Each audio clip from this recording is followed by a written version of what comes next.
Hi everybody, it's Mike the Heal Your Gut Guy, and in today's video we are going to review Carnivore MD's diet. Let's see what he eats. Carnivore MD here. Welcome to my Saturday morning post-surf breakfast in paradise. Look at this view. It always Very pretty. starts with organs, the most sought after foods on the planet.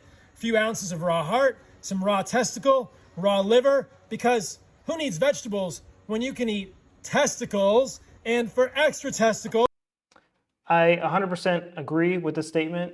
Organ meats are the most nutrient-dense foods on the planet.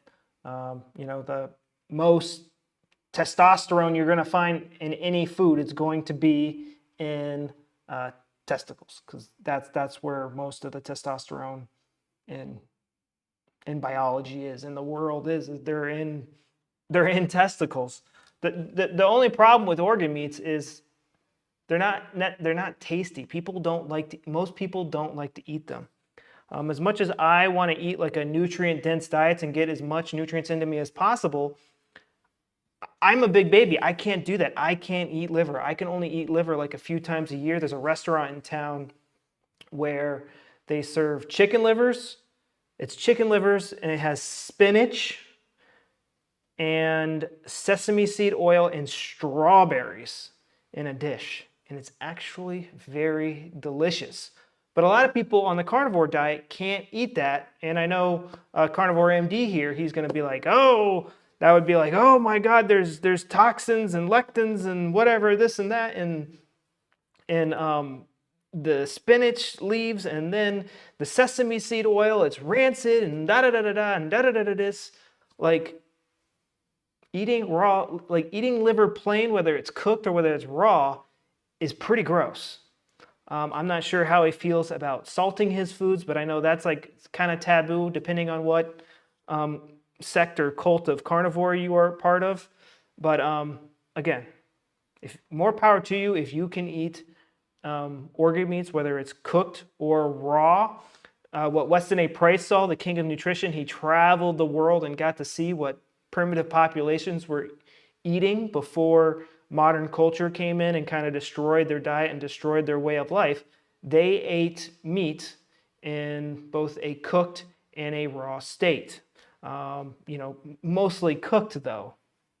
Because why? Because it's tastier that way. And meat is actually easier to digest depending on how it's processed. If you have like a steak, it's easier to digest if it's been ground, because it's like literally been chewed for you or put through the grinder. And there's also dry aging and wet aging. There's all these different things you can do to make a food easier to digest. And you can also cook a piece of meat and make it harder to digest by overcooking it, by making it well done, by cooking the water out of the protein structure, which makes it harder to digest. So it's personal preference, but don't think that you have to eat organ meats raw. I physically can't do it because it's so gross. But he's sharing a good alternative here. I've got some whole package from Heart and Soil Supplements today. That is back in stock. I'll put a link to it. 1.5 pounds, grass-fed. Organ capsules are great. I take organ capsules, but there was a time where I was so far down the holistic rabbit hole that I thought the gelatin capsules were like not good for me, that they were too synthetic and da da da da da da da. When you don't understand the root cause of what is causing your gut issues, it was caused by a conflict shock, a stressful event that caught you off guard. Dr. Harmer saw this in our CT scans. In our brain CT scans, there would be a ring in our brain in a very specific location, depending on our symptoms, depending on which organ was in overdrive, because we experienced a conflict shock. And so resolving these symptoms is more about fully resolving this conflict than it is about eating the right foods.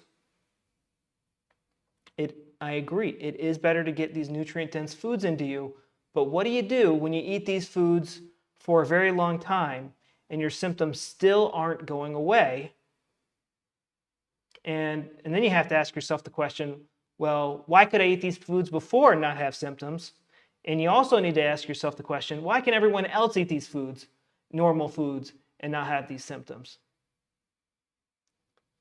Why am I the only one eating this very strict diet, you have to become a social pariah to follow. I mean, this is a more normal carnivore diet. This is one of the better versions of a carnivore diet, but it's very easy to become a social pariah. Like, you can't go out. A lot of people can't go out and eat with their friends. They can't go out on their birthday and have a cake. They can't go out on a date and have ice cream. They can't go out on a date and have a coffee and have wine or have beer or whatever it is you're into. I've tried all these things. I know where you're coming from. I was raised in a military family. I did not believe this when I first heard it. It is a psychological thing. Your brain controls your gut. That food is not intelligent enough to tell your gut what to do. It does not have a brain. And I don't think most people on planet Earth have a brain either, but let's keep watching. This is a very good version of the carnivore diet. Like, you know, it's up there. Ground beef, 1 pound of that is for me. Some roasted grilled bananas, a mountain of local organic fruit, papaya, pineapple, mango, goat's milk.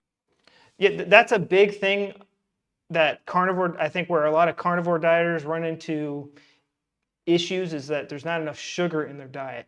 You know, the body's two main sources of energy is fat and sugar. Fat is a slow burn energy, like for walking and moving and breathing and doing these passive processes, whereas sugar is like a fast burn, where like if you need to run or move quickly, or even thinking requires a lot of sugar, whether it's from a glucose or, you know, fructose gets converted into glucose. But what Weston A. Price saw, he saw every single primitive population eating starches. Eating in these tropical zones, yes, they ate more fruits because they were more readily available to them, but they were eating tubers, they were eating starches. If they were hunter-gatherers, they were trading for starches. One of the arguments that the carnivore community makes is like, oh, there's phytic acid. Look, phytic acid isn't a toxin. It is a preservative. It is phosphorus in storage form. Okay, so like the most important minerals for your body are nitrogen, which is protein. Well, first you have water, and then after water, you have, you know, H2O, oxygen, hydrogen, oxygen, carbon are the three most important things. Then comes nitrogen, which is essentially protein, which you get from protein. The next comes calcium, and then which you get in a lot of different places. But then the next most important one, and all the other minerals, I know we're all obsessed about potassium, magnesium, and iodine and selenium, which are needed in such tiny, tiny small amounts. There's something you need in this huge amount right here, and it's phosphorus. Phytic acid is phosphorus in storage form. And if you ferment it and you cook it and it's processed correctly, you're getting this vital mineral into your body. And the highest source of phosphorus, I'm sure there's a lot of organ meats that have a lot of phosphorus in it, but like grains have phosphorus, and your body is dying for phosphorus. It's a main building block. So that's a big pet peeve that I have of the carnivore community, is that they demonize grains. They're finding grain grinding stones in Australia 65,000 years old. The big desert that's in the middle of Australia, that used to be a big, not a wheat field, but some sort of, they were growing some sort of a grain there. It's written in, if you read the book, The Black Emu or The Dark Emu, it's in the old settlers' journals of the British who first settled there. Milk kefir, which is raw. I make that myself, and local glyphosate-free. It's good to eat glyphosate-free honey, but again, there's a lot of people who eat glyphosate every day and they have zero symptoms. Honey is a great food, but I think it's overrated. Again, I don't know if he's consuming. I'm kind of doing. I'm sorry if I don't know his whole. I don't really watch his channel all that often, but I just know like the basic themes running throughout the holistic community and the carnivore community. Like goat milk mimics human milk more, so I'm going to drink goat milk instead of cow milk. I don't think goat milk's digestible just because it tastes like goat asshole. Like I think it tastes horrible. Like I don't. I've tried it from so many goats. If you can drink goat milk, that's great. But if you react to cow milk, then it's a psychological thing. I know there's this A1 and this A2 protein crap. You can consume A1 milk. It is a psychological thing. I find cow milk much more. I cannot drink goat's milk. I've tried. I've worked on a goat farm. I've worked on a cow farm. I even tried to eat, drink normal goat milk, like straight out of. It's just horrible. It makes me nauseous. It just tastes so bad. But if you like that, great. More power to you. But the vast majority of people do not like the taste of goat butthole, but they find cow milk very delicious. I want to give you guys freedom to eat anything again so you can live life like a normal person. And this is a pretty good diet. Eating organ meats is a huge, amazing foundation for health. But what's causing the majority of somebody's symptoms is an unresolved conflict, a conflict that keeps turning on and off again. That's what's causing the majority of somebody's symptoms. Think about something stressful that was happening in your life when your symptoms first started. Look into German New Medicine. Watch my channel. And you'll start to uncover that foods, you didn't become dangerously, like when I first started the GAPS diet, the specific carbohydrate diet, the paleo diet, guys, I've tried all this crap.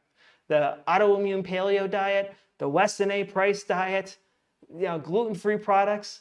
I could eat those foods before I started those diets, and I was fine. When I went on those diets, anytime I had a bite of bread or a bite of a cookie, I was out of commission for at least a day or two. I was sick for a day or two, and it was because I developed food phobias. It would put my gut into overdrive, then take it out of overdrive and give me symptoms. Now, if you want to get a full explanation to what I did to heal my gut so I can eat whatever I want again, I have right here, click here, and I have a 30-day plan. It's a 1-hour video, and it shows you everything you need to do in 30 days to get better. So many people have done this. It's very easy to follow. It comes with a cheat sheet PDF. I got it all. I fit it all on one page. It is that simple. We are all humans. We have the same biology. We are not unique little snowflakes. We all work the same. Your brain controls your gut. This food over here, can only nourishes your body. Only your own cells can stitch you back together. And your brain directs your cells. Just because you give yourself healthy food doesn't mean your brain is going to restitch all your cells together. It gives it the ability to. The reason why your organs or certain organs or body parts are in disarray is because a certain type of stress in your life is putting an organ in and out of overdrive, and it's been doing that for so long that the wear and tear is catching up to you. So let me show you how to fix your health issues once and for all. Go check out this this program right here, 30 days, absolutely free.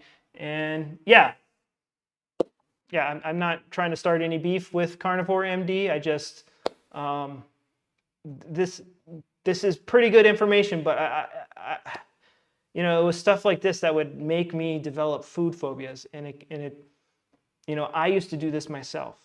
So, and it causes more harm than good in the long run, but there's a better way to present this information. So, all right. Thanks everybody. I'll talk to you guys later. Bye-bye.